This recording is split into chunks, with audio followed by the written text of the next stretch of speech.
Hey, y'all. It's good to see everybody.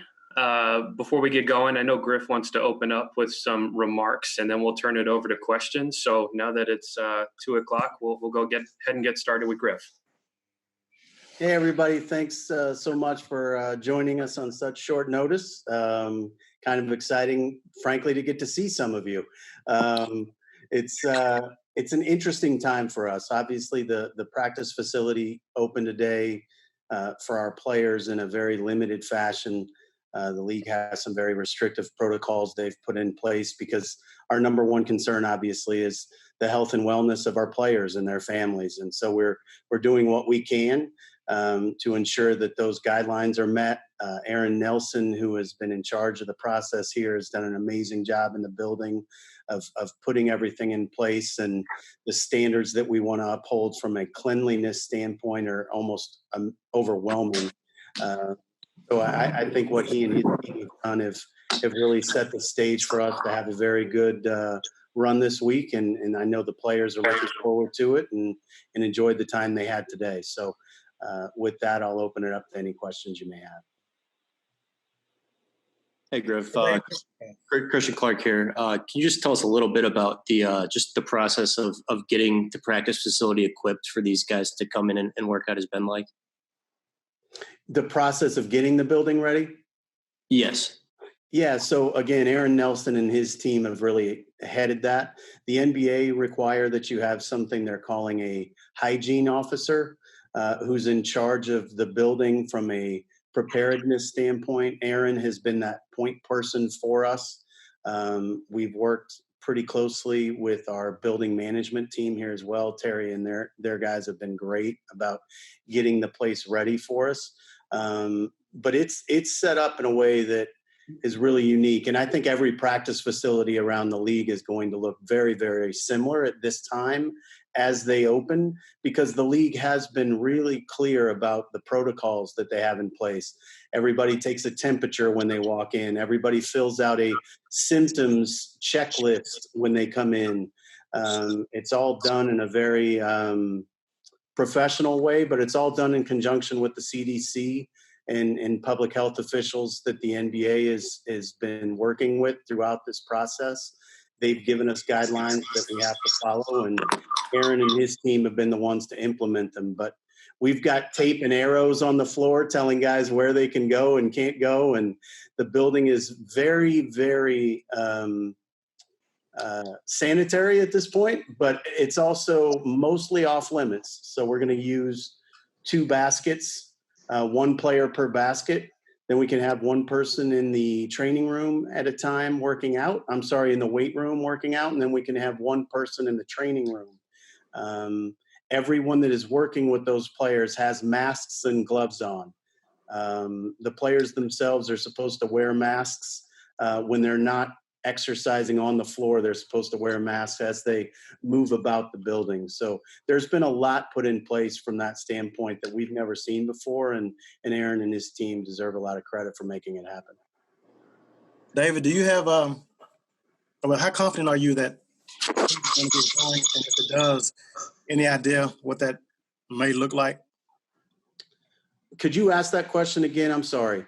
There was some background when you first started talking. Yeah, just asking, how confident are you that there will be some sort of a season, and if so, what do you think that may look like?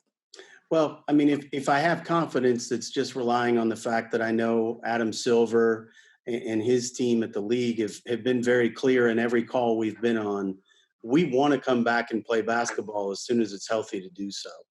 And because they've been so clear in that, I believe if we can find a way to a healthy environment, one that our players can embrace and one that public health officials can get behind, I know it's the league's intention to play. And knowing Adam Silver and his group as well as we do, I'm pretty confident when they put their mind to something, good things tend to happen.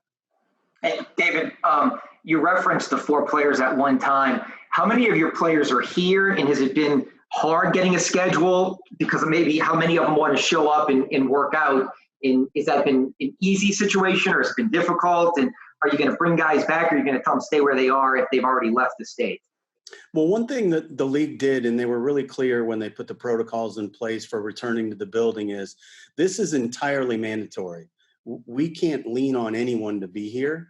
And quite frankly, it's so limited in terms of what you're able to do. I'm very confident that our players that are out of market are getting far more work in. I think many of them had arrangements where they were able to get into gyms, where they were able to do some things outside of market that maybe we couldn't do here. I know certain players have access to a high school gym and the keys, right? So guys have been doing quite a bit on their own. We have actually 7 players stayed in market, and it was 11, oddly enough, until we announced that the building was reopening in the fashion in which the building was reopening. And we did a Zoom meeting with all of our players and walked them through the protocols. And after that, 4 guys left, believing that they could get more done on their own. And that's fine. We're very comfortable with that. We've got a young, hungry group, and I have no doubt that our guys that are not here are going to come back in good shape, and they've been doing the right things to build towards a season. I'm confident that that's happened. But we had 7 guys here in the building. They have them on a schedule. We had 3 in the first group and 4 in the next group, and they just rotate in. They spend a total of 2 hours in the building. They can be on the floor for an hour and in the weight room for an hour. Griff, do you expect any of those guys who were out of market to come back, or kind of wait until the NBA says this is the next phase of what we're doing and then kind of go from there? Yeah, and I'm sorry, Fletcher, I didn't answer that part of the question. So I do not want guys traveling back to market at the moment if they're not already here. We would rather they travel at a time whenever the municipality that they're currently living in opens up and allows for a safer, healthier kind of transport from where they are to here. We definitely don't want to rush people through this. And I think one of the other things that the league's been really clear about is eventually the science will be on our side, and we don't want to do anything in the short term that would perhaps put a kink in that. You know, we don't want to rush this process. We have not asked players that are out of market to come back. We've simply told them that it is available to them. And we've also had, throughout this process, while the building hasn't been open, we've been doing Zoom exercise sessions with our strength coach, with our players that are remote. They've been doing a lot together online. Jenna Rosen, who runs our mental health and wellness wing, as it were, has been doing Zoom meetings with players. She's been doing twice daily Zoom calm sessions. We've really addressed the mental health portion of this to a huge degree because, as many of you know, this is a very unsettling time. And the mental part of this is really more challenging in some cases for the players than the physical part. So I'm grateful that we've had guys participating in that manner like we have as well. And I think that will continue until the league does give us a very clear directive of you can open your building on this date for full activities. You feel a sense right now of some kind of a ticking clock? I mean, how late can you guys push this back, would you say? Is there a timetable, or you at least feel a timetable in your head? Yeah, I mean, I think, again, the league's been pretty clear because they're able to start the following season later. I think they have a blessing from everybody involved to start the season later. We've got more time to play with. I really don't have a timeline in mind. I know that Adam Silver has made it clear that sometime between June 1st or June 15th, he'll make an announcement of some kind about which direction we're heading. And I'm just going to wait and kind of take my cues from them because they know things about the calendar that I don't. So I'm not going to spend a bunch of time worrying about things we don't control. And again, that's coming from someone. I'm on the GM subcommittee that's involved in some of these return to play conversations. And I still feel like I'm going to learn just like all of you do from a timeline standpoint. Hey, Griff, what would be the contingency protocol if one of your players shows up in the next day or two and tests positive? What do you all do then? Well, one thing, Jeff, and I appreciate the question. We are not doing testing at the door. we're not jumping the line from a testing standpoint until anyone that wants one can walk down the street and get a PCR, I believe it's called, test. We're not doing that. We are taking part in the Oshner antibody study test, and our players can do that on a voluntary basis as well. But we are not testing. Now, that being said, if we identify somebody has the virus and is positive, then we will isolate them away from the group, and they will not be allowed in the facility for the 14-day period. Can you say who was here today, David? I could, but I'd rather not. I think by saying who's here, I'm saying who's not, and I don't want to put any pressure on the ones that aren't. So I'll just leave it at we had 7 guys today.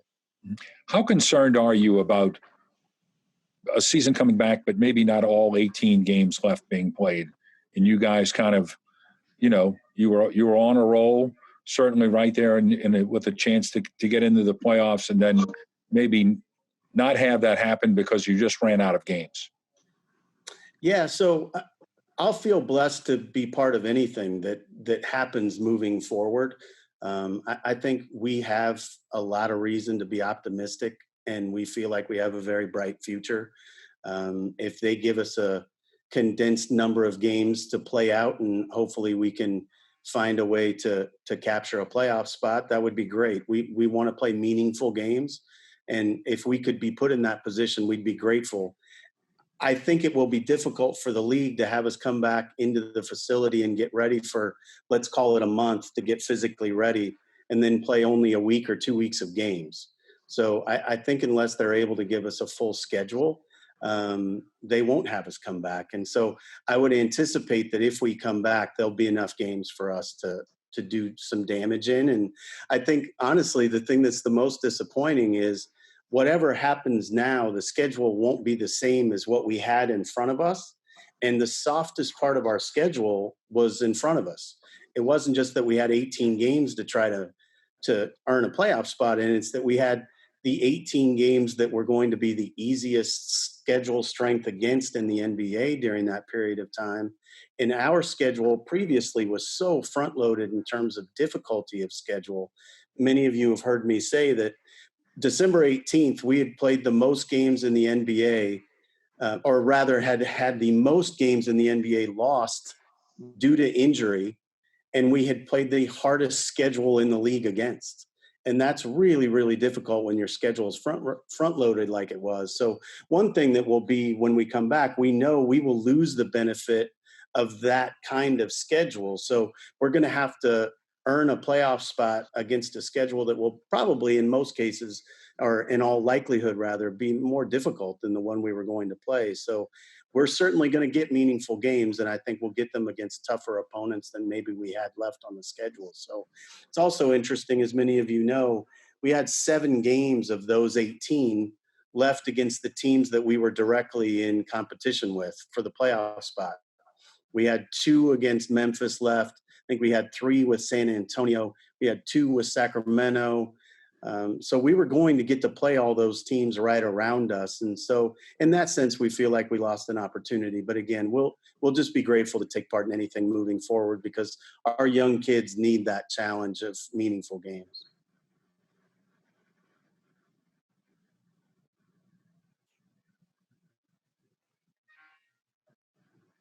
Hey, Griff, what are your thoughts on losing a home court advantage if you all have to play games without fans? Yeah, that's really detrimental for us because as many of you have seen, our building has been incredible. Really since about January, we've been crescendoing in big moments in games where everyone is standing for enormous chunks of time. And we feel like moving forward, our home court advantage is going to be enormous here in this building. We're really looking forward to being in Smoothie King on a regular basis with our fans and letting them see the type of product we felt like we were starting to put on the court. So yeah, it's a big loss to not have that. And certainly it's from an equitable standpoint, the whole league is going to be dealing with that. But I think in our case, it's a pretty profound advantage we lost. I think people really were embracing this team and and we were starting to be reflective of the product we wanted to be able to give the fans on a regular basis. So it's really disappointing that we're going to lose that opportunity. Have you had any comparable experience to playing basketball games at that level without a crowd? No, not at all. I think the only thing that really compares is being in the summer league situation prior to Las Vegas. So before Las Vegas was drawing everyone together, the only time I've been in a gym that was literally empty was in summer league settings. And those games didn't have any real impact. So this is going to be totally new for all of us. And it's a new territory for us for sure. As far as the here and now, but also looking ahead, do you just wait to find out, or do you start mapping out, given the loss of revenue and how it could affect the salary cap and potential moves going forward, since that may be on you quicker than you imagine? Or do you just kind of wait and let it all come to you? Or have you and Trajan and other people started potentially mapping out what the offseason looks like step by step? Yeah, and unfortunately for us, I'm totally neurotic. So our staff has been modeling all of those things for quite a while. And Trajan is similar to me in the fact that we want to control every variable we possibly can. So I think from that standpoint, we've been doing an awful lot of work from a free agent standpoint, understanding what it might look like in terms of the cap, what it might look like to try to build this team in the financial reality that will exist coming out of this. Nobody knows the impact on the salary cap, and it's certainly not something that I can speculate on in terms of how severe it will be. But when we're going through the process of identifying what we're going to do, we're spending a great deal of time mapping out the future, and that includes draft preparation. Bryson Graham and his staff of scouts have done an amazing job to this point of getting ready for the draft. From a free agent standpoint, Shane Kupperman and Mark Chazanoff and their staff have done a really good job of modeling everything for us. So we're putting in a great deal of time trying to figure out what we're going to look like moving forward, acknowledging that we can't know everything, but we'll be prepared for almost any scenario, I think. One of the things that's been discussed is starting the season and next season in December and wrapping up like late summer. What are just your general thoughts about that shift in the calendar and a season that would start somewhere around Christmas and wrap up potentially July or August or whatever? Well, we're in a really unique situation, obviously, being partnered with the Saints in the way we are. And we also have a unique appreciation for how football-oriented this town really is until season is over. So from my perspective, I would really embrace us starting later because quite frankly, I mean, that would be our best opportunity, I think, to make a foothold in the market in terms of our fan base being there right from the beginning. We're in a situation where football is clearly king, and it's always going to be. So again, we're uniquely positioned to understand what that shift could do from a beneficial standpoint. Maybe other markets feel differently, but we certainly would embrace that if it was something that happened moving forward. When it comes to salary cap, I know you said you don't really know what it's going to be, but do you run through different scenarios of if it's a steep drop in the cap or if it's a smoothing out over the next few years? Do you just have to prepare yourself for any scenario that's out there? Yeah. Mike Blackstone is with us in that area as well. And even from a strategy standpoint, everything that you put together has to be based on a series of hypotheticals. So you've got several different buckets that we work from, and one of them assumes the cap goes down by this. One of them assumes the cap goes down by that. And you just work through all of those situations. And really what you're trying to find is a break point where you say, okay, this is the way we can get to where we're trying to go. And ultimately, every team's going to be dealing with the same limitations. We're not unique in that way. I think what gives us a little bit of an advantage in that uncertain situation is our youth. We've got a situation where we're growing a very young, dynamic team, and time to some degree is on our side.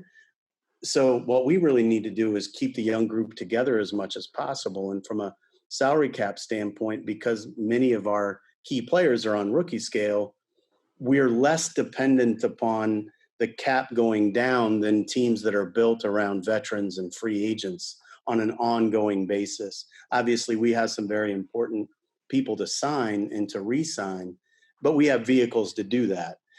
We're not looking to go grab a bunch of free agents that are going to make a whole bunch of money from out of our market, right? We're not a max cap space team this summer, so it doesn't impact us the way that it could impact some other teams. If I could ask you one question. I know that people have talked about the way this virus has affected older people. I know Alvin is very youthful, and he jokingly said when he was hired, 60 is the new 40, but they have referenced Popovich and Coach D'Antoni, who are now, I believe, in their 70s or 70. Have you talked to Alvin about feeling comfortable coaching and being potentially in a bubble environment or a situation? I assume my gut tells me he would be okay with, but I assume it's at least a conversation you have in some regard.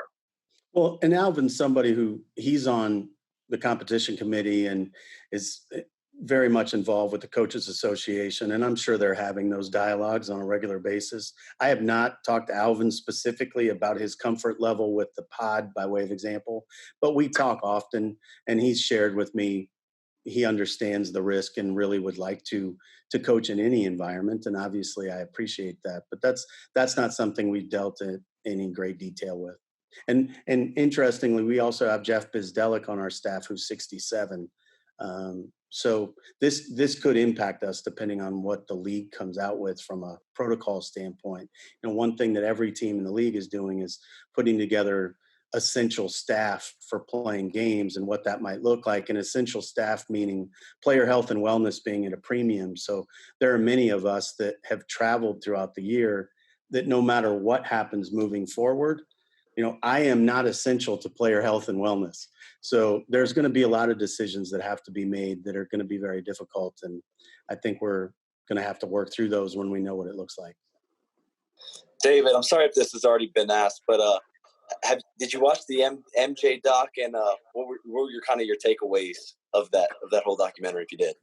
Yeah, I watched it. I think like most of America did. It was fun for me to see it in hindsight now.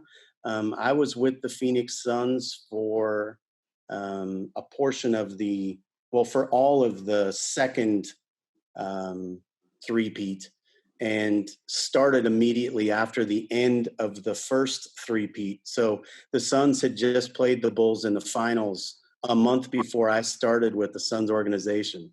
So to see that played out in the way it was in the documentary was really interesting. And then to be there for all of the second three-peat and when Michael returned from baseball, it was meaningful for me to get to see some of that again and really appreciate the greatness that he brought to the game. And it gives you an incredible appreciation for just the grace and the almost majesty he had on the floor. It was different. It's not because of how good he was necessarily, it's how beautiful it looked. And I think that's something that people lose sight of when they don't see him. He had a grace and elegance to him while he was in the process of what he was doing that I don't think has existed in the league.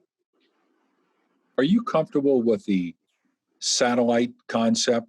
Vegas, Orlando have been some of the places that have been talked about. Can you talk about that and the logistics of keeping, almost like an Olympics, keeping guys quarantined? And I know you've kind of thought that through. Your thoughts on that?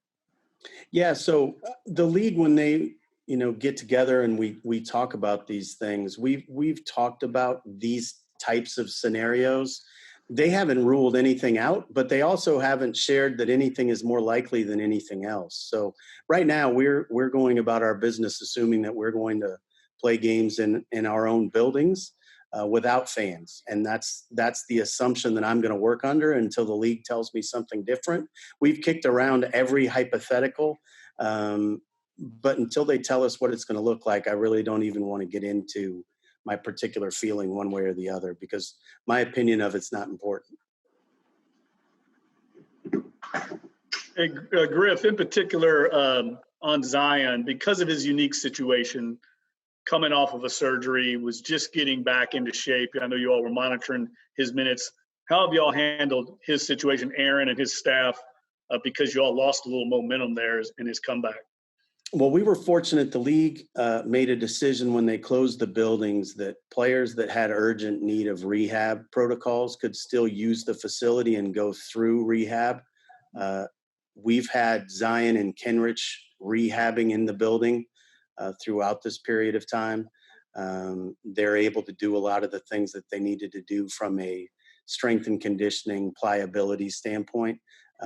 As you guys know, the flexibility aspect of Zion was really critical. And so they've been able to continue to focus on that. They weren't able to do any court work during that period of time, but they were able to get him the work he needed on the table. And so that was important. We're grateful that the league allowed for that. You had to have, the way the league did it was you had to have your team doctors send in a request to the NBA for why it was urgent enough that players rehabbed. And we were able to do that and get clearance from the league to allow them to be in the building. So that's been a positive for us. David, would you say that Zion's Was there any way, Griff, to replicate the? Would you say that the stoppage in play was a good thing for Zion because it gave him some extra time, or was it, more of the opposite end? Can I come back to that after Jeff asked the follow-up to that? I'm sorry. I'll come back to your question. That's fine. Griff, I was just going to say, is there any way to replicate the cardio that he would have gotten during games? I mean, is there any way to get that back? Not really. Basketball cardio, and I see Antonio Daniels is on the Zoom with us here. I'm sure he can second this, but basketball cardio is totally unique to playing basketball. I don't care how much treadmill you do, you don't mimic that. So it's certainly been a setback for us. And again, he was able to do table work and work in the weight room. We really couldn't put him through a full protocol of cardio. So that's certainly something where he's going to be behind the eight ball like all of our players are. Sorry, Rod, go ahead. I think that was basically the same question I was asking.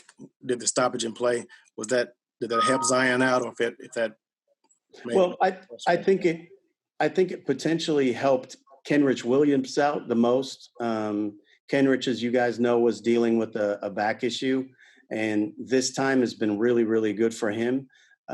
He's going to be physically capable of practicing whenever we do get the opportunity to come back. So I think it's been beneficial for Kenrich for sure.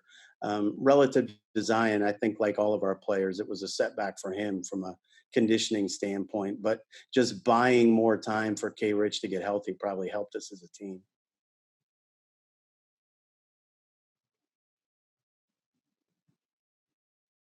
Griff, we really appreciate the time, and media members, thank you guys all for joining us on short notice. If everybody's good on questions, we'll wrap it up. Thank you. Thanks, Griff. Thank you very much, guys. Be well. Stay distant.